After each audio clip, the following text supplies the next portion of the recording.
Olá, meu querido irmão e minha querida irmã internauta. Neste momento, vocês assistirão a uma maravilhosa ministração da Palavra de Deus, completamente baseada nas Escrituras Sagradas. Uma palavra que visa a edificação do corpo de Cristo, que visa ao aumento de nossa fé, a edificação da nossa fé, a todos nós que amamos a Deus e que aguardamos pela sua segunda vinda. Você que deseja compreender da palavra de Deus, ser edificado, santificado, curado e liberto, neste momento pegue a Escritura em suas mãos, nos acompanhe nessa mensagem para a glória de Deus.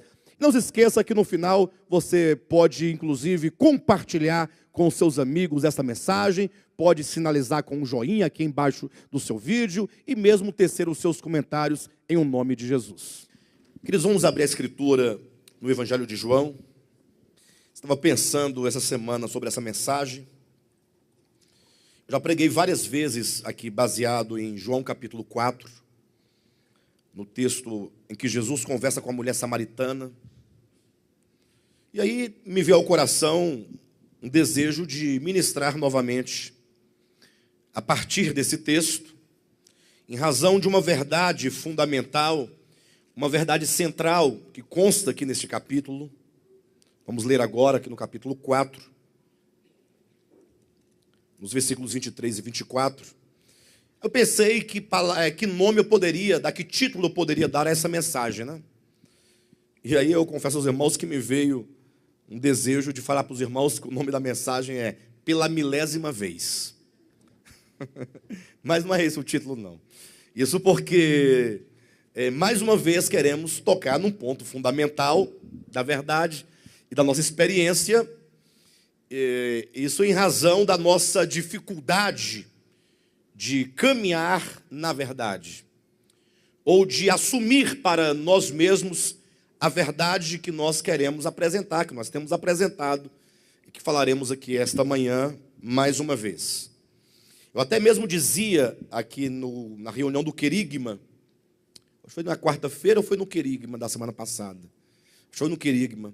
Eu dizia que talvez daqui a uns 50 a 100 anos, esta igreja, esse ministério, lógico, com outros pastores à frente, porque nós já teremos partido, acredito, não estaremos mais aqui, mas permanecendo esse ministério, na verdade, pregando a palavra, é possível que daqui a uns 50 a 100 anos, esse ministério, ele entenda no coração essa verdade que vamos falar hoje de novo. Eu digo isso não por um pessimismo da minha parte, mas em razão da grande dificuldade que nós, enquanto pessoas constituídas onde nós vivemos, na nossa sociedade, no nosso país, com a vida religiosa que nós tivemos, que nós herdamos, a dificuldade de romper com o engano. O engano, ele é aparentemente muito bom. O engano é sedutor. O engano, ele cativa as pessoas. A mentira, ela é boa, ela é agradável ao homem cujo coração é caído e cujo coração não ama a verdade. E o fato, e nós temos que começar a pensar isso, é que amar a verdade é algo muito complexo. Amar a verdade, desejar pela verdade. Até porque a verdade nos trará grandes sofrimentos. Aqueles que amam a verdade, que desejam a verdade, que se apropriam da verdade, eles sofrerão. No mundo em que o engano é prevalecente, quando nós pensamos acerca do engano, acerca da mentira, muitas vezes nós temos uma tendência de olhar a mentira e o engano, aqueles que são mais desmascarados, aqueles que estão às claras. E deixamos de perceber que a mentira e o engano se vestem com vestes de verdade e se apresenta numa forma de religião. A religião, ela parece muito boa porque ela fala em Deus. E a religião não somente parece boa porque fala em Deus, mas a religião sempre vai apresentar bons costumes, vai apresentar uma certa moral, vai apresentar uma certa ética, uma questão mais comportamental, mais voltado para usos e costumes. E ocorre então que o homem seduzido pelo engano, porque o homem caído, ele é inclinado a amar a mentira e ele tem dificuldade de amar a verdade. A verdade, quando vem, ela não encaixa, não entra muito bem no coração dos homens de maneira geral. Então ocorre que nós muitas vezes preferimos o engano com a roupagem de verdade, mas é engano. Preferimos o engano à verdade de Deus. E mais do que nunca é preciso que nós nos despertemos para o grande fato de que esse ministério, ele nasceu com o intuito de buscar essa verdade. Nós vamos a todo custo buscar essa verdade. Não vou dizer para os irmãos que nós já alcançamos isso, mas eu quero dizer para os irmãos que toda a nossa história de ministério, desde o início, é pela busca da verdade. Razão porque o Senhor tem nos agraciado com uma certa compreensão dos fatos espirituais acerca de Deus, acerca de Cristo, acerca da sua palavra, acerca da igreja, acerca do homem. E nós então desejamos por isso, e cultivamos no coração esse desejo de que esse ministério seja efetivamente um ministério constituído de pessoas que amem a verdade, que busquem a verdade. Vamos ler aqui o texto de João capítulo 4, versículo 23 e o versículo 24. Vou ler apenas esses dois versículos e vou contextualizá-los para os irmãos. Diz assim o texto: mas vem a hora, e já chegou, em que os verdadeiros adoradores adorarão o Pai em espírito e em verdade, porque são estes que o Pai procura para seus adoradores. Deus é espírito, e importa que os seus adoradores o adorem em espírito e em verdade. Quero que os irmãos atentem para 3 detalhes muito importantes aqui. O primeiro é quando o Senhor ele profetiza um tempo que haveria de vir. Ele diz: mas vem a hora e já chegou, em que os verdadeiros adoradores adorarão o Pai em espírito e em verdade. Há uma profecia, há um prenúncio de um tempo. Vem a hora e já chegou. Atentem para esse detalhe. O segundo aspecto aqui que eu quero que os irmãos atentem é quando diz assim, olha, porque são estes que o Pai procura para seus adoradores. Ou seja, o Pai, ele procura por adoradores verdadeiros. É um outro aspecto desse texto. E o terceiro é o que diz o versículo 24: Deus é espírito, e importa que os seus adoradores o adorem em espírito e em verdade. Então, o primeiro é o tempo. O segundo é a procura do Pai. O terceiro é a natureza de Deus. Deus é espírito e importa que os seus adoradores o adorem em espírito e em verdade. Os irmãos sabem o impacto desta verdade, o impacto desta palavra, sobretudo no coração da mulher samaritana com quem Cristo conversava. E também no coração dos judeus daquela época, dos samaritanos daquela época, do povo daquela época. Isso porque o judaísmo, ele fora construído, desde o seu princípio, em bases muito fortes de um templo estabelecido numa cidade santa. Então, Deus teria libertado o povo de Israel do Egito, o levou para uma terra boa, uma terra santa, uma terra separada.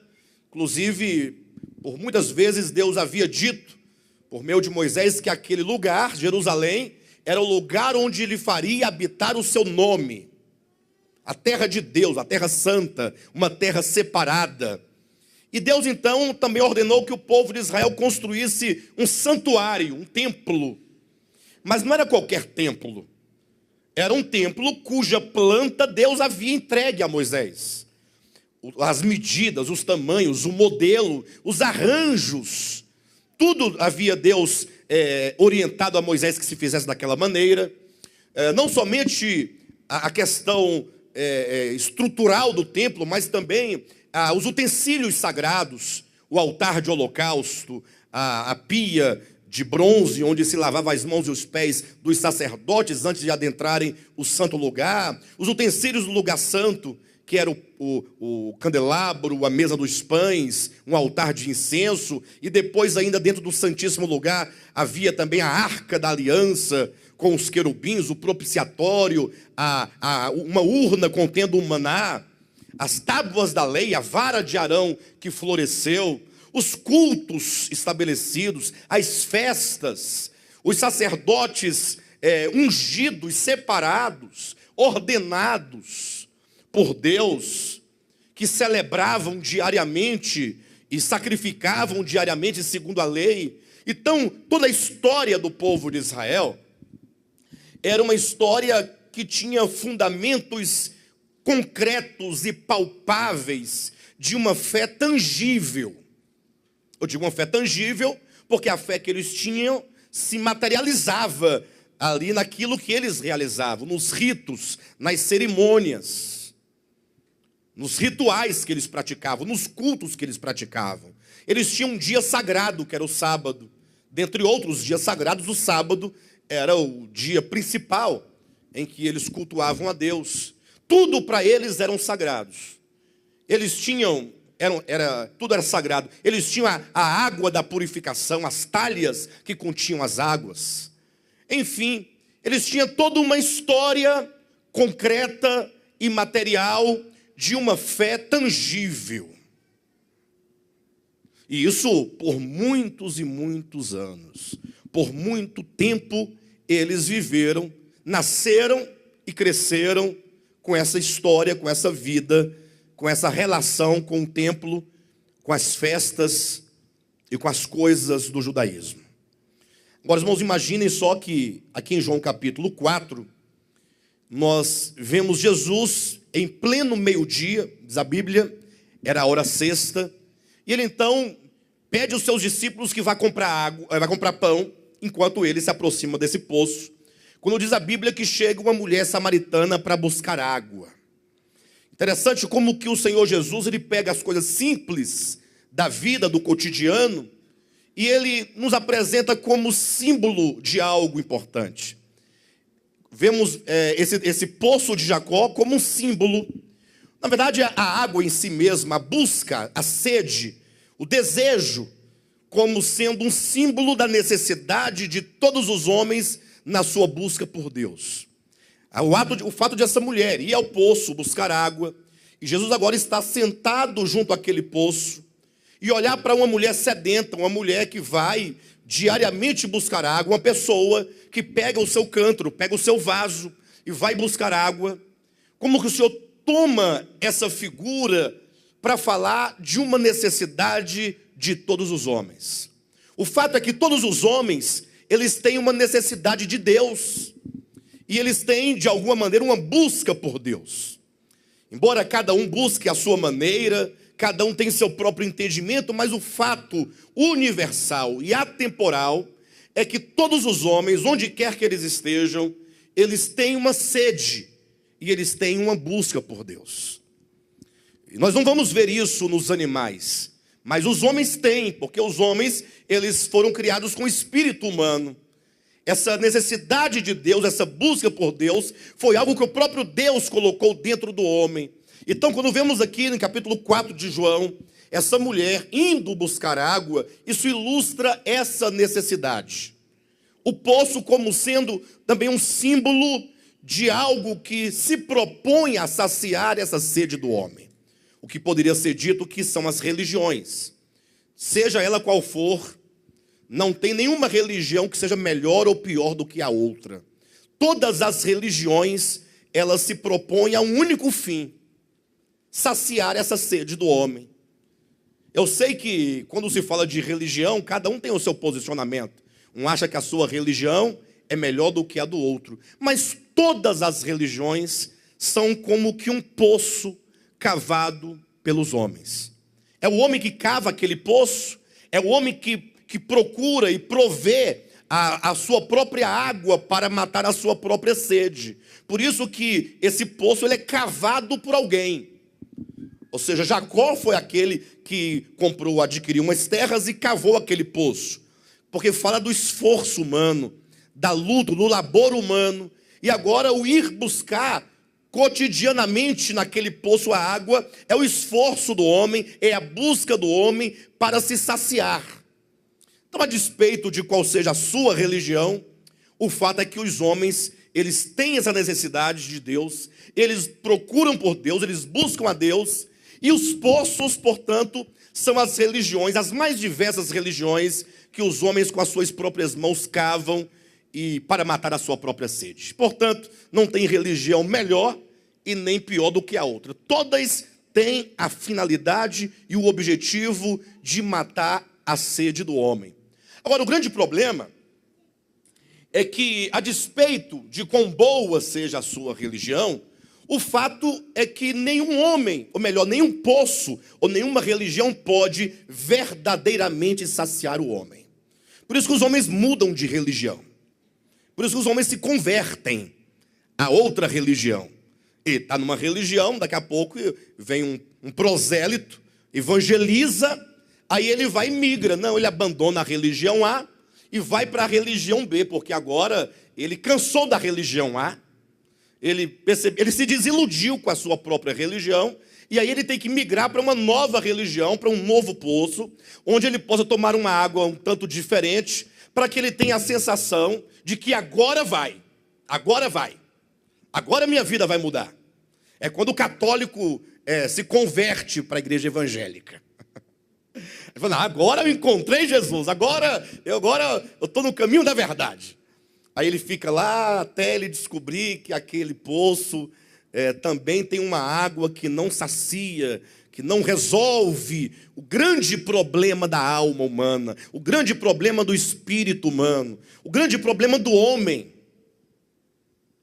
Até que ele descobre então que aquela igreja para onde ele foi não é a melhor. Aí ele vai mudar de denominação.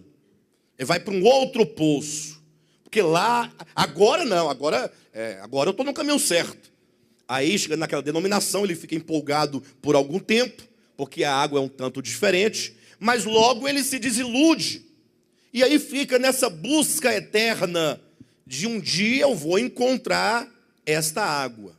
Uma água que verdadeiramente mata a minha sede. E nunca o homem vai encontrar uma água de um poço que verdadeiramente sacia a sua sede, porque a despeito de qual seja o poço, qual seja a religião, qual seja a denominação, nada disso pode resolver o problema do homem, porque o problema do homem é a falta de Deus e a falta, sobretudo, de compreensão acerca de Deus. Jesus disse, olha, e conhecereis a verdade, e a verdade vos libertará. Ou seja, ele diz que o caminho da libertação está no conhecer a verdade. Então, enquanto nós resistimos esse entendimento, enquanto nós preferimos o engano e a sedução das religiões, nós não poderemos experimentar de fato uma plena libertação interior. De sorte então, queridos, que Jesus conversando com essa mulher samaritana junto a este poço, eu não quero entrar nos detalhes da história, eu quero apenas tomar o que nos interessa neste momento. A mulher fez uma pergunta intrigante, e uma pergunta que todos nós, se não fizemos deste modo, mas fizemos a mesma pergunta com outras palavras, mas com o mesmo sentido. A mulher falou assim, olha, eu vejo que o Senhor é profeta. Então, me auxilie aqui numa dúvida, numa dificuldade, porque vocês, judeus, dizem que se deve adorar a Deus em Jerusalém, onde se tem um templo em Jerusalém. Já os nossos pais, se referindo aos samaritanos, dizem que nós devemos adorar a Deus aqui em Samaria. Há um templo aqui no Monte Gerizim. Em Jerusalém há o templo sobre o Monte Moriá, ou havia naquele tempo, e aqui em Samaria há o templo sobre o Monte Gerizim. Então havia uma disputa, como se fosse crente católico. Não tem uma disputa? Qual que é a igreja que Deus está? É a igreja evangélica ou é a católica? Qual que é? Sim, mas como é que geralmente se pensa aí fora? Para o evangelho, onde é que Deus está? Está na igreja católica? Jamais. Está na igreja evangélica, segundo eles. E para o católico, onde é que Deus está? Na igreja católica. Os irmãos percebem que os homens sempre se fiam e se firmam nesses conceitos? A mulher perguntou para Jesus assim: onde nós devemos adorar? E essa pergunta, ela é chave, ela é fundamental, porque é uma pergunta de interesse espiritual. Você deseja servir a Deus verdadeiramente? Você deseja ser um servo aprovado por Deus? Você quer ser um cristão vencedor? Agora, aí você pergunta: Senhor, onde eu devo adorar? Poderia até dizer: como eu devo adorar? E aí Jesus traz primeiramente uma palavra que é um divisor de águas e deve ser considerável. Assim, olha, vem a hora e esta hora chegou. Havia um tempo profetizado, um tempo sinalizado, em que os verdadeiros adoradores não mais adoraria a Deus baseado em templos, baseado em rituais, em cerimônias, com sacrifícios, com ofertas de bolo e pães, como se disso Deus precisasse. Haveria de chegar um tempo em que toda a vida religiosa, baseada em coisas, haveria de passar. Isso porque, embora Deus nunca quisesse uma vida que lhe servisse baseado em coisas, mas isso foi necessário em razão do tempo da infância da humanidade. Então, por que Deus estabeleceu um templo com seus cultos, suas festas, seus sacerdotes e cerimônias? Porque naquele tempo era necessário. Então os judeus precisaram, na infância da humanidade, quando não se tinha uma compreensão clara acerca de quem é Deus. Mas Jesus disse: vem a hora, haveria de chegar um tempo em que essas coisas haveriam de passar. Aí eu digo para os irmãos: você tirar isso do seu coração, verdadeiramente, essa visão de um serviço a Deus baseado em coisas, é uma questão muito difícil. Quero ser honesto para os irmãos. Nós estamos falando isso aqui diariamente, mas nós temos percebido diariamente a dificuldade que se tem de maneira prática, não de maneira doutrinária. Na doutrina todo mundo é capaz até de brigar com o outro para dizer que, de fato, Deus não é servido por mãos humanas. Agora, o problema é quando você olha para o outro, quando você olha para o irmão, e aí você logo interpreta aquela pessoa a partir de qual paradigma, de quais paradigmas? A partir do paradigma de um olhar religioso baseado em coisas. Você quer ver uma coisa? Se você se encontrar com um irmão ou com uma irmã que ora todo dia 2 horas num monte, qual é a imagem que você tem dessa pessoa? Uma pessoa de oração, uma mulher de oração, um homem de oração. Se ele jejuar, então, misericórdia, aí que o negócio fica bom mesmo. E se falar em línguas estranhas? E se usar roupas bem adequadas e bem compostas? Mangas compridas? Quanto mais flor tiver, mais aquela pessoa, mais você olha, você dá crédito espiritual. Ao passo que quando você vê uma pessoa que não tem tais características, você pode até ser crente, mas é um crentinho muito vagabundo, um crentinho fraco, um crentinho sem futuro.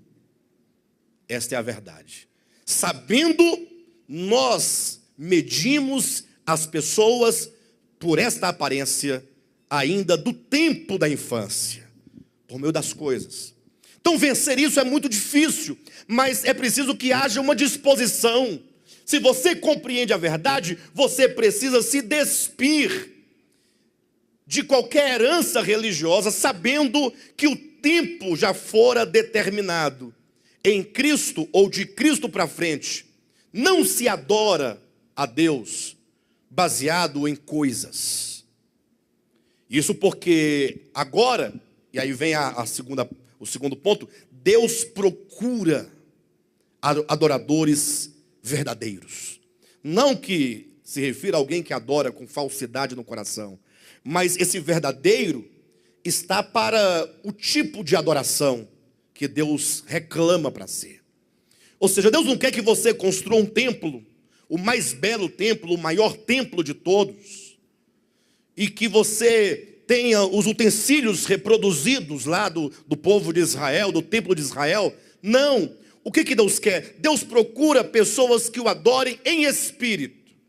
Que você se entenda como um templo vivo de Deus, de que Deus habita você, e portanto não importa onde você esteja, mas você deve ser um adorador de Deus no sentido de que Deus habita você e Ele está entronizado em você, e você portanto o honra na sua vida diária. De sorte então que desde Cristo em diante se estabelece um novo tempo, uma nova adoração, e o Pai está procurando pessoas. Por que será que diz que o Pai procura verdadeiros adoradores? Por que diz que Ele procura? Logo, traz uma ideia, né? De que não se encontra com facilidade esses que compreendem essa verdade nesse nível de entendimento de que o Pai, Deus é Espírito. Deus é Espírito.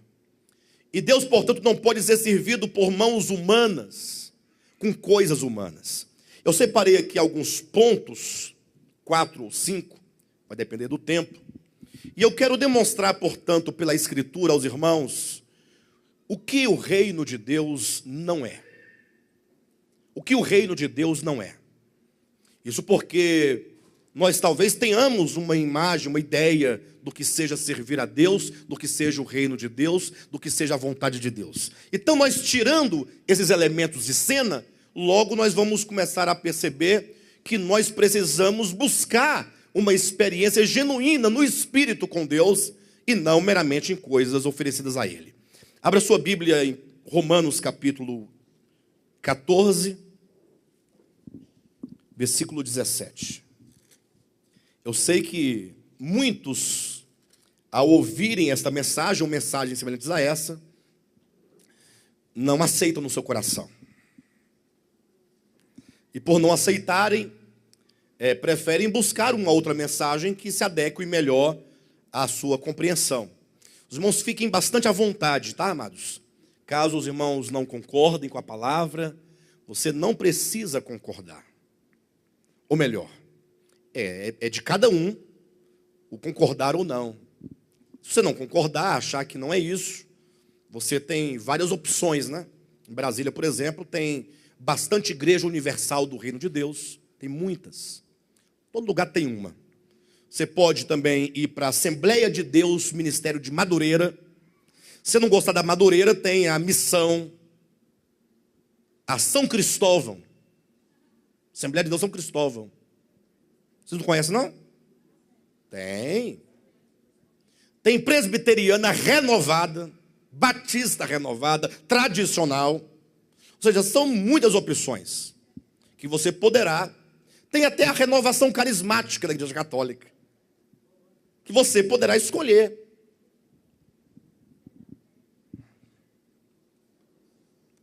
E se os irmãos assim decidirem, nós não vamos amaldiçoar ninguém. A gente vai abençoar. Que Deus te abençoe. Agora, se você porventura ama a verdade, procure compreendê-la na Escritura e aceita no seu coração e tenha paz com Deus. E viva essa verdade. Então, Romanos capítulo 14, versículo 17 diz assim: porque o reino de Deus não é comida nem bebida, mas justiça e paz e alegria no Espírito Santo. Essas palavras estão dentro de um contexto em que Paulo ele chega numa igreja, ou ele fala a uma igreja, em que os irmãos estão com problema de entendimento, estão com confusão.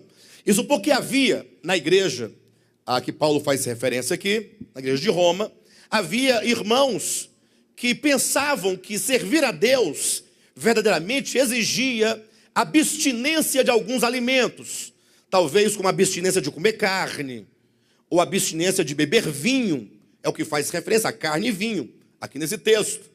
Mas havia também nessa igreja outros irmãos que achavam que isso era uma bobagem. Isso é uma bobagem. Quer dizer que eu não posso comer carne, não posso beber vinho, não posso fazer um churrasco na minha casa e tomar um camburão de vinho. Leiam depois o capítulo 14 como um todo, vão ver que este era um problema na igreja de Roma, no caso. Lembrando que aqui há outros elementos, como guarda de dias e tal, mas ele vai colocar esses dois aspectos, como o beber o vinho e o comer carne. Talvez também tivesse uma ideia de carnes sacrificadas a ídolos, ou fosse meramente o comer carne. Você sabe que as religiões, para que elas se provem ou se demonstrem mais santas do que as outras, elas aplicam um regime de asceticismo. Um regime de abstinência. Então você não pode fazer isso, porque isso é pecado. Aí a pessoa, não fazendo, ela tem uma sensação de que ela é uma pessoa santa, ou santificada. Bem, de todo modo, havia um problema aqui na igreja de Roma, em que a igreja estava dividida. Havia um grupo que Paulo vai dizer que eram os irmãos que eram débeis na fé, pessoas fracas na fé. Eles achavam que tudo era pecado, fazer isso é pecado, fazer deste modo é pecado. Mas havia outro grupo que ficava sorrindo, escarnecendo, zombando dos fracos. Zombando de fraco. Os irmãos são bestas, acham que vai para o inferno, que está pecando, porque está comendo carne ou está bebendo vinho. E quando isso acontece numa igreja, aí vai haver diversos comportamentos. Tem os indiferentes que não querem se envolver, tem aqueles que são mais enfáticos e aí começam a sorrir e a zombar e a escarnecer dos outros. Então, os irmãos são tudo um bando de fracos, porque eles não fazem o que nós fazemos, porque eles acham que estão pecando. Já esses outros vão achar que os outros são pecadores ao extremo e vão acusar. E aí a igreja agora fica vivendo aquele clima de rivalidade, porque eles estão pensando, seja um grupo ou outro, que servir a Deus é fazer ou deixar de fazer coisas. Aí o apóstolo tem que escrever uma carta e dedicar todo um capítulo para dizer, pessoal, o reino de Deus, porque a igreja não é o reino de Deus. O nosso objetivo aqui não é o reino de Deus, porque se não for isso, o que estamos fazendo aqui? Não tem razão de ser. Cada um tem sua casa aqui, não tem? Cada um não tem seu trabalho, sua vida. Nós nos reunimos aqui de maneira comum, porque nós temos um alvo comum, que é o reino de Deus. Servir a Deus, conhecer a verdade, viver a verdade. E então Paulo diz assim, olha, o que vocês devem entender é que o reino de Deus não é comida e nem bebida. Ou seja, não é comer ou deixar de comer. O reino de Deus não é beber ou deixar de beber. Ou seja, vocês têm que remover do entendimento e do coração esta ideia de que reino de Deus é comer ou é beber ou deixar de fazer isso, é dançar ou não dançar, cantar ou não cantar, ouvir ou não ouvir. Se isso não for removido, infelizmente, nós vamos morrer talvez piores do que quando nós nascemos. Porque nenhum esforço humano pode mudar a alma, só a verdade é que muda. De sorte então que agora uma igreja envolvida nesse negócio de fazer e não fazer, ela perde o aspecto principal do reino de Deus. Porque se o reino de Deus não é comida e nem bebida, mas, olha o que ele diz, o que é o reino de Deus? Capítulo 14, versículo 17. O que é o reino de Deus? O reino de Deus não é comida nem bebida. Você pode ler assim, o reino de Deus é justiça, paz e alegria no Espírito Santo. O que é o reino de Deus? Ou seja, se nos faltar isso, nós não temos o reino de Deus. ou não vivemos o reino de Deus, ou não experimentamos o reino de Deus. Aí o que é que acontece? As pessoas vão pegar a comida e a bebida, aqui no texto, e vão usar como ferramenta para tentar implantar o reino de Deus, e essa tentativa de fazê-lo é que os priva de experimentar o que eles querem experimentar. Ou seja, eu quero o reino de Deus, só que eu quero colocar um regime do reino de Deus. Então, no desejo de experimentar o reino de Deus, eu estou perdendo o reino de Deus.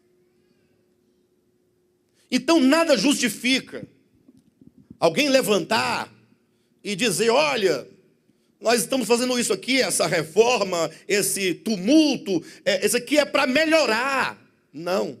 Se você estiver perdendo a justiça, a paz e a alegria, não tem reino dos céus. Por melhores que sejam seus argumentos, por melhores que sejam suas doutrinas, por melhores que sejam suas práticas, você pode se tornar um verdadeiro fariseu, não vai resolver, porque vai faltar a essência do reino de Deus.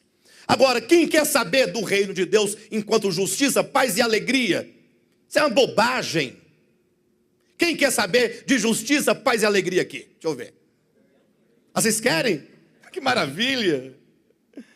Porque as pessoas querem uma religião, uma aparência que possa seduzir as pessoas, que possa impressionar, que possa ser mostrada e vista imediatamente como uma roupagem. Mas o reino de Deus não é comida nem bebida. Aqui os irmãos podem colocar qualquer coisa no lugar de comida e bebida. Aqui o problema aqui era comida e bebida. Talvez os problemas sejam outro, ou sejam outros.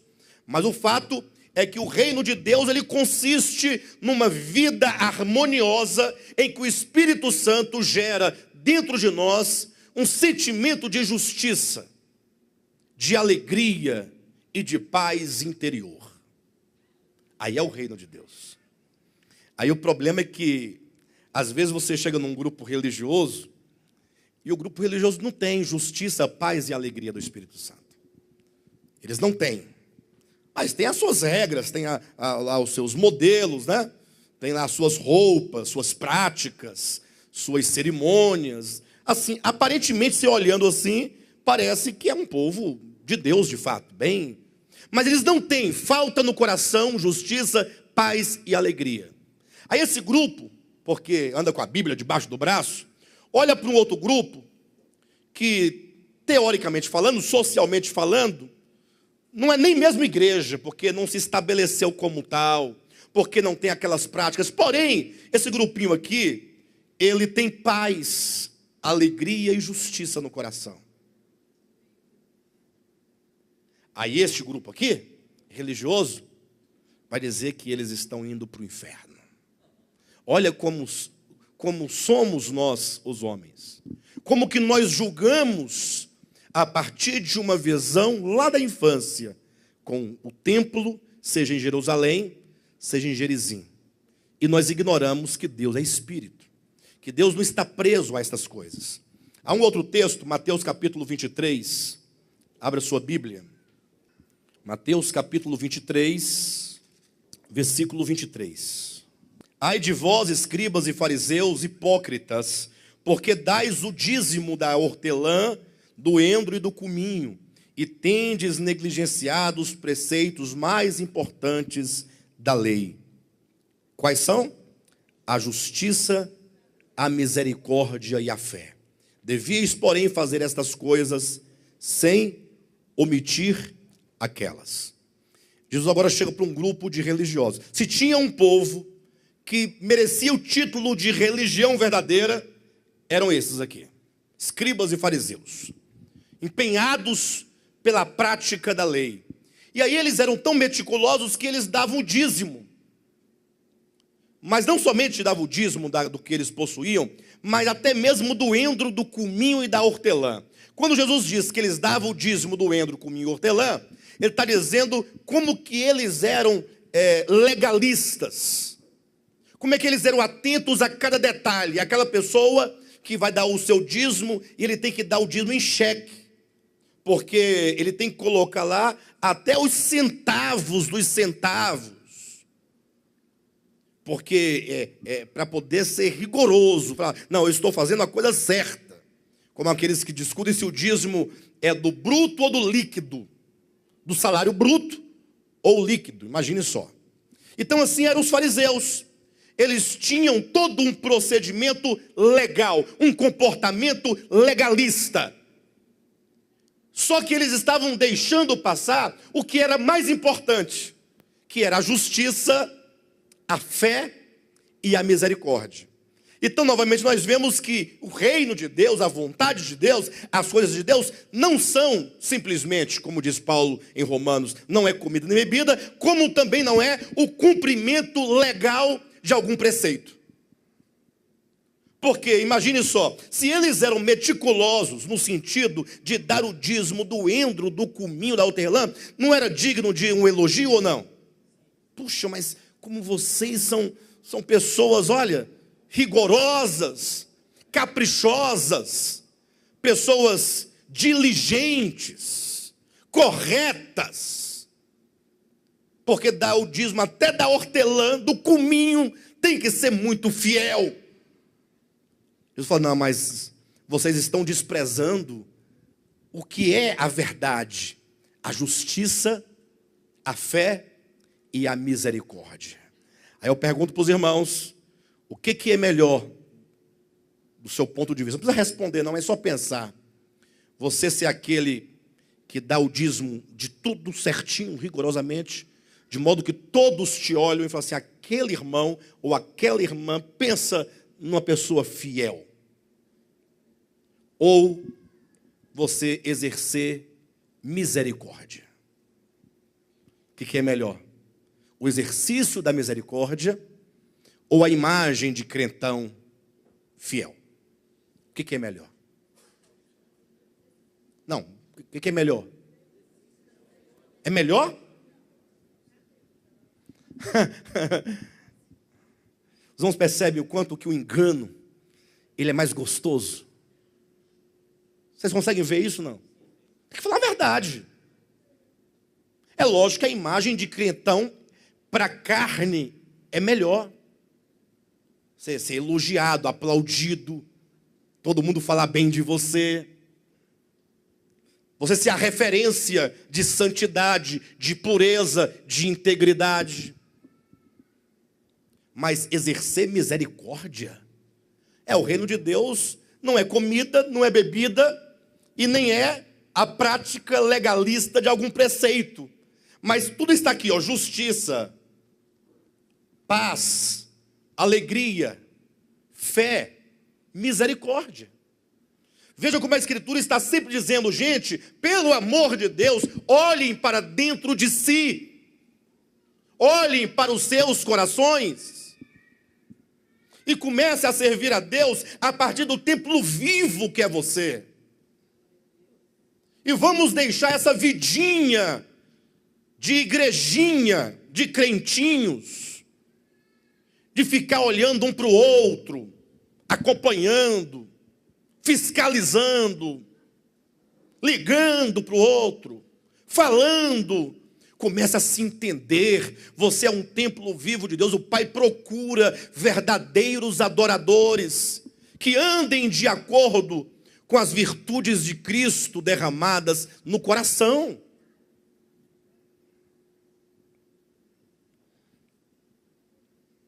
Existem duas igrejas, a de Jesus Cristo, que é maravilhosa, e a igreja que os homens fizeram, inventaram. A pior coisa que o homem fez na sua vida foi inventar a tal de igreja. Todo mundo reunido, penteado, aquela impressão, né? A Nolinha cortou o cabelo, né, Nolinha?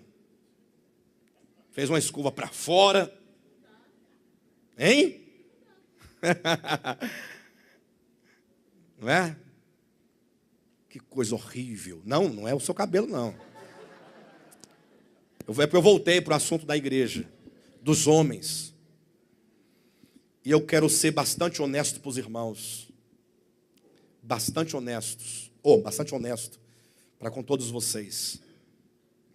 Eu não quero ser líder de uma igreja que é mais uma igreja para ficar com o nome de igreja. Eu não quero.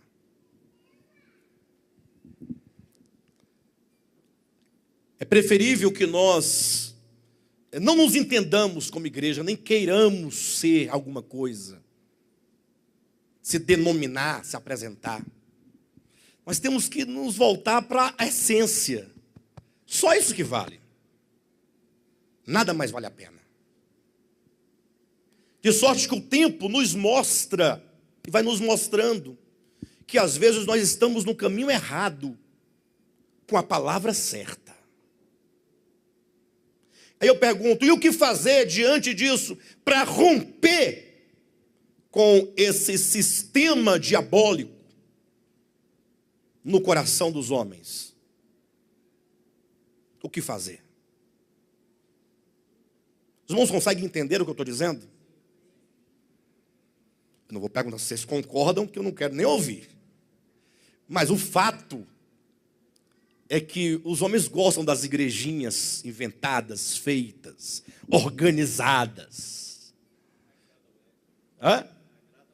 Agrada. E Jesus Cristo, que maravilha, nunca estabeleceu essas coisas. Ele andava e pregava e comia com as pessoas, entrava nas casas das pessoas. Eu sei que em razão da necessidade, é preciso que nós tenhamos um lugar para nos reunir, porque a vida hoje, ela é diferente da vida do tempo dos apóstolos, daquele lugar, daquela região, do tempo, né? Tudo muda. A configuração social muda. Nós precisamos. Mas nós não podemos nos impressionar com isso. Nós não podemos substituir a alegria, a paz, a fé, a esperança, a justiça e a misericórdia por uma vida de legalidade. Você dá o dízimo do endro, você dá o dízimo do cominho. Não, pastor, nessa igreja não mexe com dízimo, não. Pois é, mas pode ser qualquer outra coisa. Interessante, essa semana alguém postou uma canção lá no grupo Sem Fronteiras, uma canção do Roberto Carlos. Inclusive, não vão ter uma surpresa na conferência. Aí logo em seguida a pessoa saiu do grupo. Alguém sai do grupo. Por que sai do grupo? Lógico. Porque no entendimento dessa pessoa, o reino de Deus é comida, é bebida, é dizimozinho, é musicazinha gospel em detrimento da música secular. Porque Deus não é secular, Deus é dos crentes. Olha como é que são as ideias. Então, nós temos que romper com esse entendimento. Do contrário, nós vamos perder todo o nosso tempo. Olha esse outro texto aqui, ó. Colossenses capítulo 2. Às vezes bate o desespero em se perceber quanta insistência nós temos nessas coisas ainda. Colossenses capítulo 2, versículo 20. Se morresses com Cristo para os rudimentos do mundo, por que, como se vivesseis no mundo, vos sujeitais a ordenanças, não manuseis isto, não proves aquilo, não toques aquilo outro, segundo os preceitos e doutrinas dos homens? Pois que todas estas coisas com o uso se destroem. Tais coisas com efeito têm aparência de sabedoria, como o culto de si mesmo e de falsa humildade e de rigor ascético, todavia não tem valor algum contra a sensualidade. Queridos, existe texto mais claro do que este?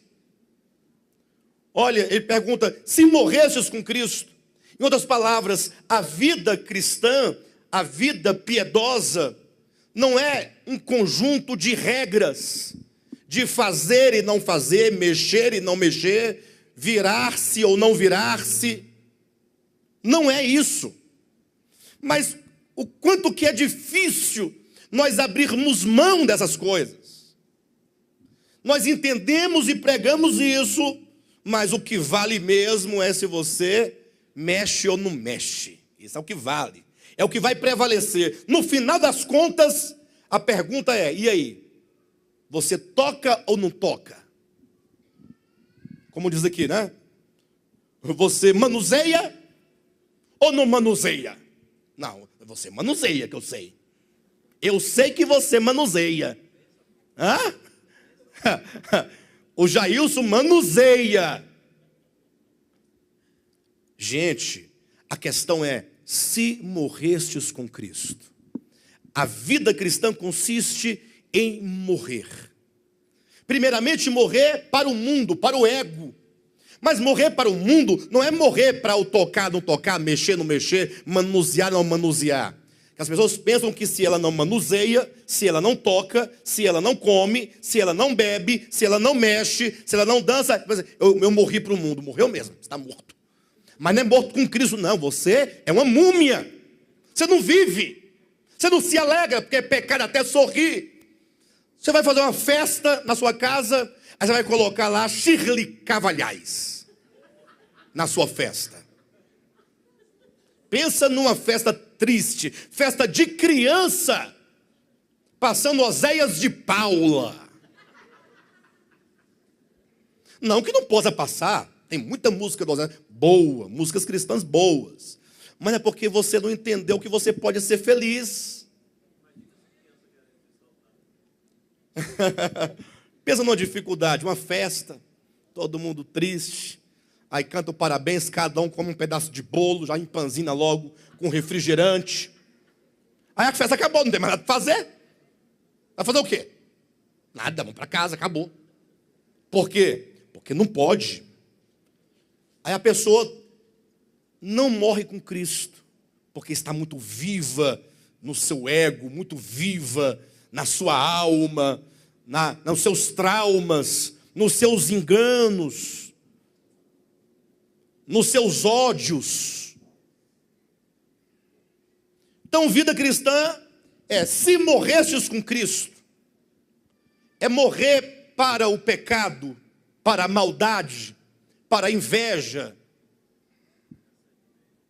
para o ressentimento.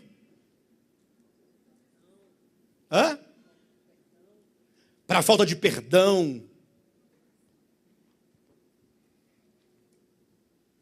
Uma vez,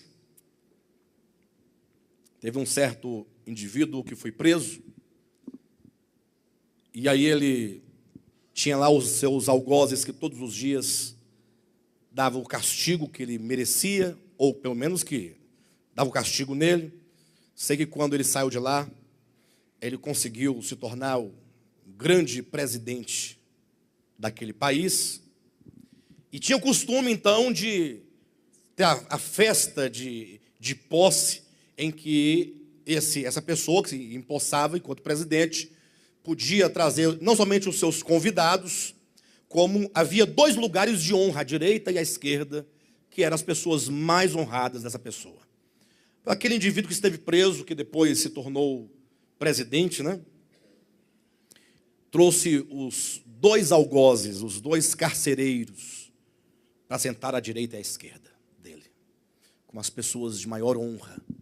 Aí perguntaram, mas como pode ser isso? Você deve ser uma pessoa muito boa, você foi capaz de perdoar os carcereiros, a ponto de não somente os perdoar, mas dar a eles o melhor lugar de honra. Ele falou, não, eu nunca perdoei a eles. Ah, então você não perdoou? Então piorou a situação. Não entendi mais nada. Não, eu não posso perdoar a quem não me ofendeu. Só se perdoa se você sofrer alguma ofensa. Eles não me ofenderam em nada, então não tenho do que perdoar. Eu não tenho do que perdoá-los. Olha a disposição desse coração.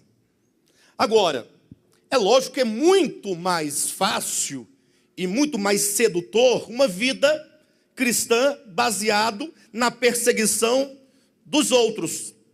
que vocês estão manuseando? O que vocês estão pegando? É um hino típico, né? Cuidado, mãozinha, no que pega.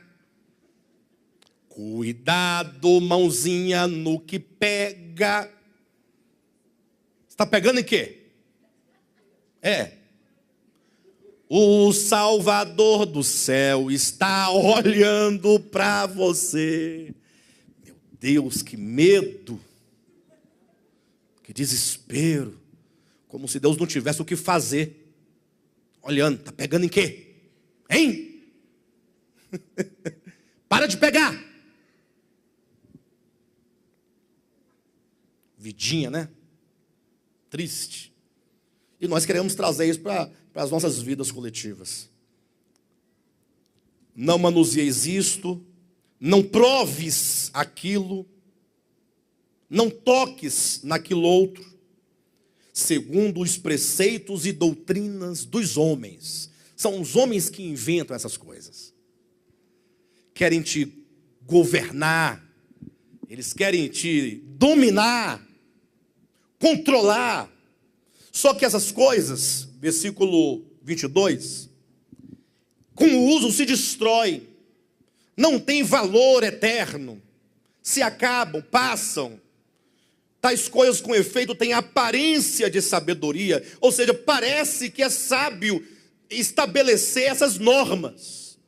Tem aparência de sabedoria, como culto de si mesmo, de falsa humildade.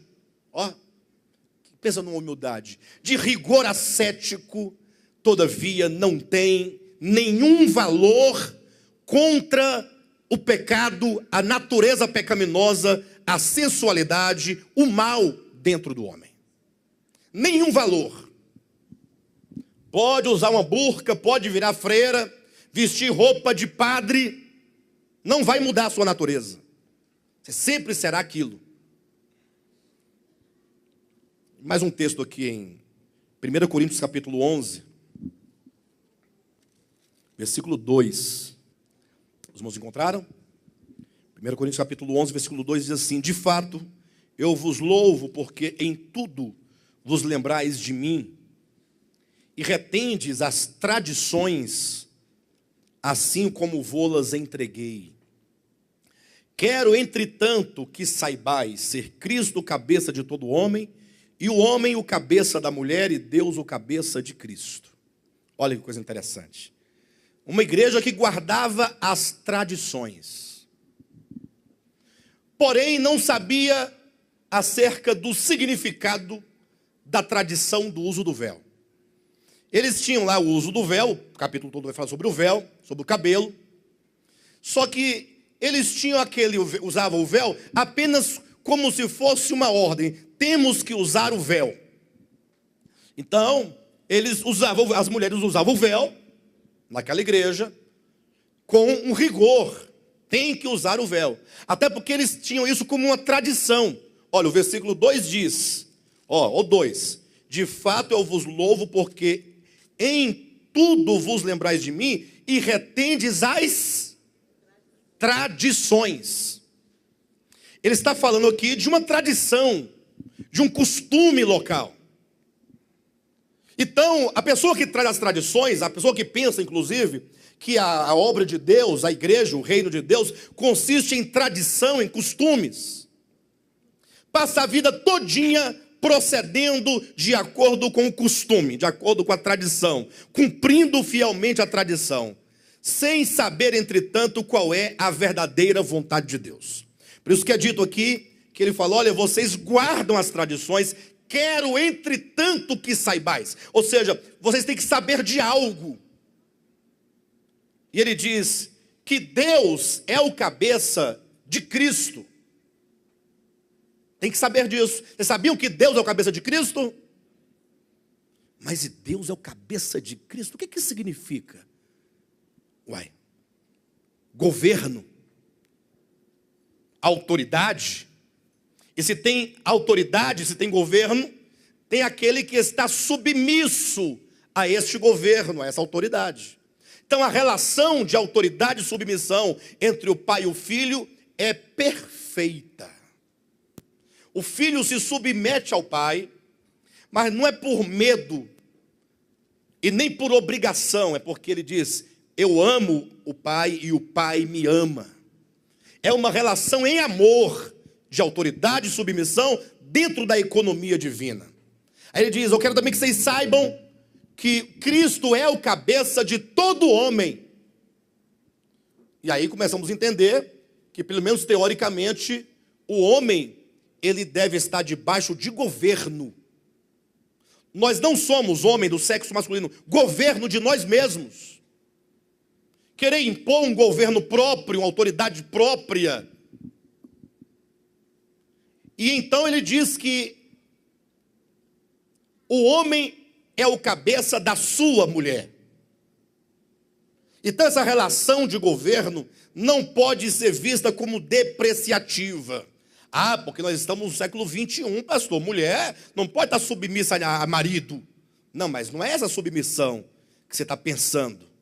Porque do contrário, por que Cristo seria submisso ao pai? Por que o pai é o cabeça do filho?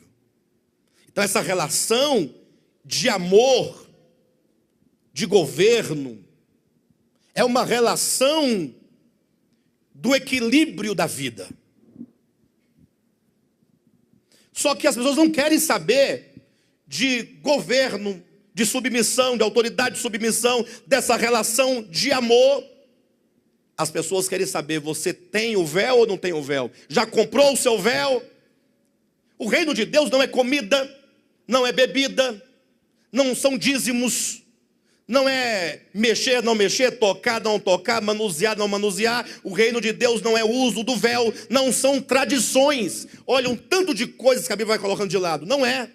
Ah, então é o que, pastor? O reino de Deus é alegria, é paz, é justiça, é fé, é misericórdia, é morrer para o mundo, para o ego, é entender as relações de autoridade e submissão em amor, para a manutenção e equilíbrio da vida, das relações.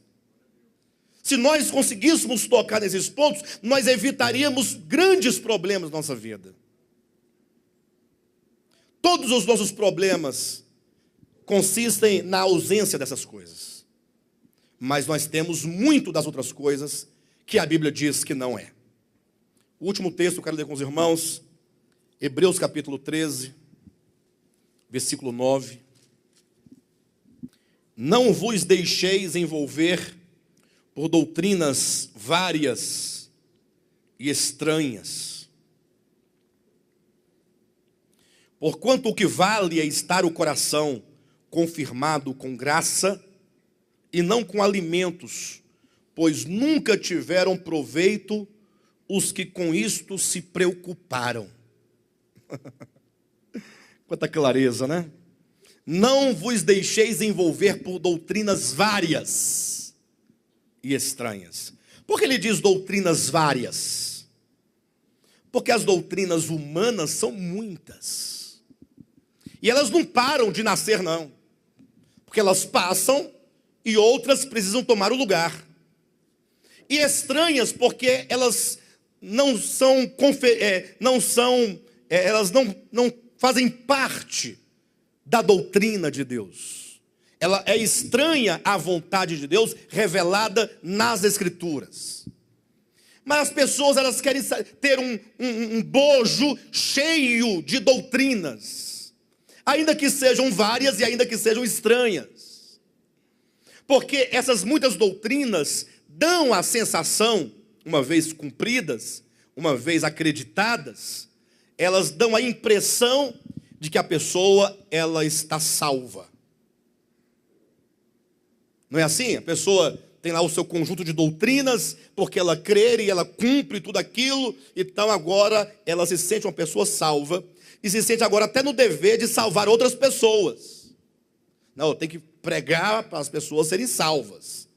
Não, mas você próprio está perdido e quer salvar o outro. Não, porque eu tenho a sensação de salvação, porque eu tenho todo um cumprimento de doutrinas. São várias as doutrinas. Aí o apóstolo diz: olha, não vos deixeis envolver por doutrinas várias e estranhas, porque o que vale, o que vale? Qual é a sua segurança? a sua garantia, a sua certeza, qual que é? É estar com o coração firmado na graça. Coração firmado na graça. Que maravilha. Essa certeza de que em Cristo nós estamos justificados. Justificados, pois, mediante a fé, temos paz com Deus. Essa paz. Isso é o que vale. Agora, muitas vezes nos falta, né? Nos falta esse coração firmado na graça, porque muitas vezes firmamos nosso coração nas nossas obras, nas nossas doutrinas, nos nossos costumes, nas nossas tradições, nas nossas coisas, no nosso culto, nos nossos ritos, nos nossos procedimentos. É por isso que nós constantemente estamos acusando uns aos outros. Vamos já pensar um dia quando nós não mais nos acusarmos uns aos outros? Esse dia vai chegar? Vocês desejam por esse dia? Ninguém mais vai acusar o outro. De nada. Os irmãos almejam por esse dia? Querem mesmo? Por que nós não abreviamos então esse tempo? E comecemos nós mesmos a orar uns pelos outros, abençoar uns aos outros, interceder uns pelos outros. E aí as coisas começam a mudar. Aí nós vamos começar a ter cara de igreja de Jesus Cristo. Cara de igreja de Jesus Cristo. Mas é um caminho. A palavra vem, ela nos orienta, ela nos ensina, e hoje nós estamos sendo ensinados. Ensinados aquilo que nós já sabemos, mas nós temos a chance de instaurar um novo começo nas nossas vidas. Quero convidar a igreja, portanto, a pensar nisso. A pensar nisso. Não vale a pena brincarmos de igreja. Não vale a pena. Qualquer outra coisa é melhor do que brincar de igreja de Jesus Cristo. Amém, igreja? Uma ministração maravilhosa. Eu tenho certeza que ela tocou o seu coração, que ela de fato lhe ajudou na sua fé, porque essas mensagens visam de fato a edificação do corpo de Cristo. Por isso eu quero te convidar neste momento a que você compartilhe com outros esta mensagem, compartilhe no Facebook, nas redes sociais, teça aqui embaixo os seus comentários, para que essa palavra se multiplique e se propague para tantas outras pessoas que ainda não a ouviram e não a conhecem. Inclusive, eu quero estender aqui o meu convite para você que mora aqui no Distrito Federal, para estar conosco em uma de nossas reuniões aqui na QI 4, lote 23, em Taguatinga Norte. Todas as quartas e domingos nós estamos aqui reunidos, sempre com uma poderosa e maravilhosa palavra de Deus sendo ministrada ao nosso coração. Domingo às 9 horas da manhã e às quartas-feiras às 20 horas. Venha, faça-nos uma visita para que possamos nós estreitar a nossa comunhão para a honra e glória do nome de Jesus Cristo. Há também a nossa igreja em Guarulhos, São Paulo, a nossa igreja em Planaltina, Distrito Federal, e também a nossa igreja em Goiânia. Consultando o nosso site, devoltaapalavra.com, vocês terão acesso aos endereços, aos dias de cultos e mesmo os contatos com os respectivos pastores para a glória de Deus. Vamos juntos lutar pela fé cristã, pela fé do Evangelho, para a glória de Deus. Amém.